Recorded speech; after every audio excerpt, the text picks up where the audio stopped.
God will bless you. Hi there, kumusta ka? Pakiramdam mo ba ngayon parang hindi maganda yung mga nangyayari sa paligid mo? But today, I'd like to encourage you. God will surely bless you. Ang perfect timing nung napakinggan kong preaching ni Rev Ito this Sunday, and naka-based yung preachings from Genesis 12:2 and 3. At isa talaga sa line na nag-resonate sa akin doon is yung pangako ng Lord na, I will bless you. And it's a beautiful reminder for me na kapag nangako si God na pagpapalain ka niya, gagawa at gagawa siya ng paraan para mangyari yon despite of the circumstances. God works mightily even in bad situations. At yung katuparan ng promises ni God, hindi yun nakadepende sa feelings mo, hindi yun nakadepende sa kung gaano ka maraming nagawang maganda sa buhay mo. God's promise will happen because He said it. Even when people fail you, even when things don't work out just as you expected it to be, God's promise remains the same. Kasi si Abraham din maraming pagkakataon, 'di ba, sa buhay niya na nangako ang Lord sa kanya to give him, say for example, to give him a son. Kaya lang medyo parang sa pananaw ng tao, parang tagal naman yatang mangyari na magkaroon siya ng anak, tapos matanda na siya.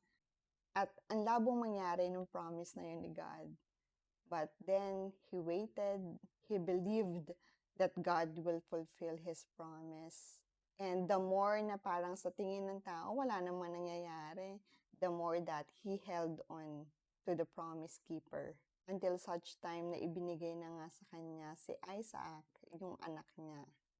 At yan din yung araw-araw kong natututunan na instead of seeking for the manifestation ng promises na pinangahawakan ko, mas lalo kong pinipili na hanapin, isik yung nagbigay ng promise na yon. At nare-realize ko na habang mas minamahal ko siya, higit sa answered prayer, I know hindi masasayang ang paghihintay ko. Because God is not just a promise giver, He is the one who fulfills it. Kaya sigurado akong darating yung promise, hindi dahil hinabol ko yun, kundi dahil hinawakan ko palalo yung Diyos na nangako. I don't know what's the promise na pinangahawakan mo ngayon, but one thing is for sure, you can trust God's promises in your life to bless you. Hindi dahil perfect ka, hindi dahil wala kang pagkukulang, because God is a faithful God. He is a promise-keeping God, and God loves you. Kaya kahit parang negative lahat, parang walang good news, lahat ng pangit na sitwasyon, may napakagandang paraan si God para pagpalain ka. Maraming pagkakataon sasabihin natin na, bakit wala pa yung blessing? Ba't ang tagal-tagal? His delay is not a denial. The moment that you prayed for it, God has already granted it. Ako, by faith, yun yung pinaniniwalaan ko. Yung mga magagandang bagay na ipinag-pray natin kay God for His glory, naka-ready na yan. It's just that most of the time, we need to ask Him, Father God, ano ba yung gusto mong matutunan ko sa paghihintay na yon? And give me the grace na matutunan ko na yon para makita ko na yung manifestation ng answered prayers ko. Aminin man natin sa hindi. Kasi most of the time, God will always work on your heart first before changing your situation. Para pag dumating yung promise, pag dumating yung blessing, you know how to cherish it. You know how to not take it for granted.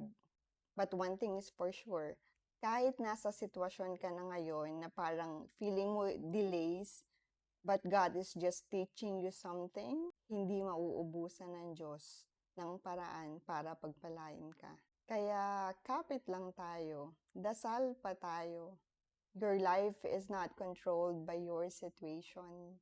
It is secured by God's word and promises. And always declare this with faith that God will bless me. Hindi ako pababayaan ng Diyos. My life is under His promise. At kailanman hindi babawiin ni God ang promise niya because He is a promise-keeping God. And when God speaks blessings at nangako siya, paniwalaan mo, mangyayari yon at makikita mo ang kamanghamanghang bagay na ginagawa ng Diyos sa sitwasyon mo ngayon.